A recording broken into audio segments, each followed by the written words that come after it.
Karanganyar. It means Lul Advokat Karanganyar. I think a blunder, and the Justin get in with the long shot, but there's no pilpres nih. Tapi sebetulnya substansinya di situ ada juga.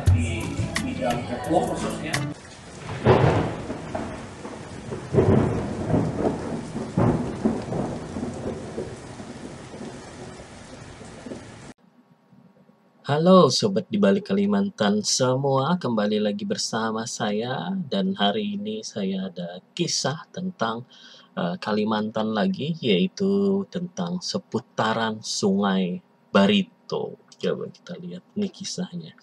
Jadi ini ada kisah dari borneonews.co.id, suara rakyat Kalimantan pada 2016 ya kisahnya ini. Legenda Sungai Barito.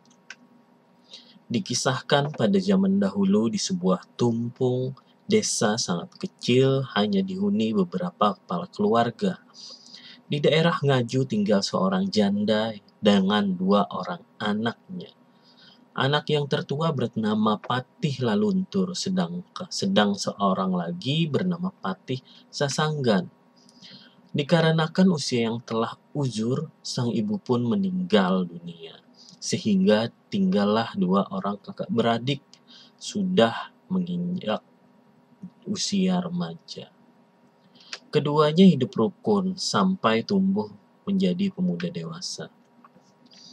Beranjak dari keinginan untuk mengubah taraf hidup mereka yang sangat sederhana di tumpung, serta keinginan menimba pengalaman di daerah luar, Patih Laluntur dan Patih Sasanggan sepakat untuk meninggalkan gubuk mereka.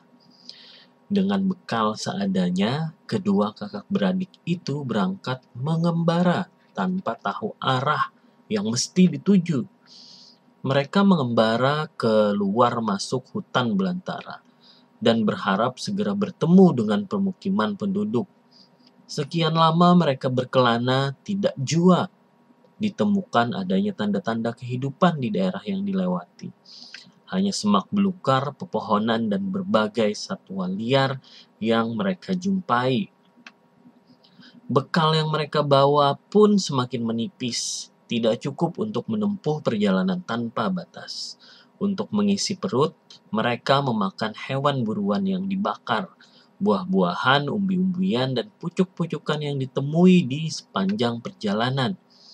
Suatu hari karena terlalu lelah dengan perjalanan panjang itu, mereka istirahat di bawah sebuah batang pohon yang besar dan rindang.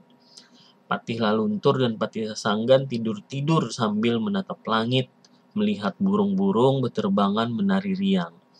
Untuk mengusir rangit nyamuk hutan, rangit itu adalah nyamuk hutan, mereka membuat api unggun kecil atau perapian. Agar api unggun yang dibuat dapat bertahan lama, sang adik Sasanggan mengambil ranting-ranting kecil dari pepohonan tempat mereka berteduh. Asap yang mengepul dari perapian mengeluarkan bau yang sangat sedap seperti bau daging yang terbakar. Sasanggan segera mencari sumber bau tersebut. Ternyata berasal dari ranting dan potongan kayu dari pohon yang sangat rindang itu. Laluntur juga ternyata mencium aroma yang sama. Bersambung dengan kisahnya. Nah, ini kisah sambungan dari legenda Sungai Barito ya guys ya. Part 2-nya. Patih Laluntur segera menebang salah satu pohon dahan yang mengeluarkan aroma seperti daging. Kemudian memotong-motongnya dan membakarnya di api unggun tersebut. Api yang keluar dari api unggun tampak menebal. Dan kembali menebar aroma sangat sedap, membangkitkan rasa lapar. Namun aneh, potongan kayu itu tidak berubah menjadi arang, melainkan berbentuk keratan-keratan daging bakar. Laluntur tidak sabar untuk segera menyicipinya. Ternyata potongan kayu itu begitu empuk dan lezat, melebihi kenikmatan daging bakar biasa. Sang adik Pati Sasangga pun segera melakukan hal yang sama. Akhirnya keduanya menebang pohon yang rindang itu dan dipotong kecil-kecil untuk dijadikan santapan, sisanya sebagai bekal di perjalanan. Belum lagi habis santapan di hadapan mereka, sang kakak sangat terperanjat menyaksikan perubahan yang terjadi pada tubuh adiknya. Tubuh Sasanggan mulai ditumbuhi sisik-sisik tebal. Laluntur tertawa terbahak-bahak menganggap perubahan tubuh adiknya itu sebagai sesuatu yang lucu, tanpa menyadari bahwa sesungguhnya keadaan pun tidak berbeda dengan sang adik, keadaannya pun. Nah, Sasanggan tidak menyadari bahwa yang ditertawakan adalah dirinya. Ia pun tidak kalah terkejut menyaksikan tubuh Laluntur telah ditumbuhi sisik tebal. Konon katanya kakak beradik itu telah memotong dan memakan tubuh seorang tengah bertapa di daerah itu.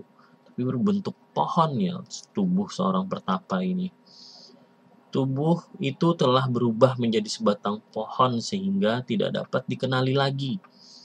Karena Patih Laluntur dan Patih Sasanggan telah memakan tubuh seorang pertapa, seluruh badan mereka pun ditumbuhi sisik tebal. Muncul ekor yang keras, kedua kaki, tangan mereka juga berubah menjadi kaki tangan buaya dengan kuku-kuku runcing. Demikian pula kepala mereka telah berubah menjadi kepala buaya. Jadilah keduanya 2 ekor buaya putih. Kedua ekor buaya putih itu merangkak menjelajahi hutan rimba belantara untuk mencari laut sebagai tempat kediaman mereka. Keduanya terus mendusur hingga bertemu dengan laut. Ketika hujan turun, titik-titik yang menyatu mengalir melewati jalan yang dilalui kedua buaya itu makin sering hujan turun. Terjadi pengikisan tebing sungai, sehingga akibat erosi vertikal hebat aliran yang tadinya kecil berubah jadi besar dan bertemu dengan aliran di tempat lain. Lama aliran itu menjadi sungai hingga terbentuklah Sungai Barito.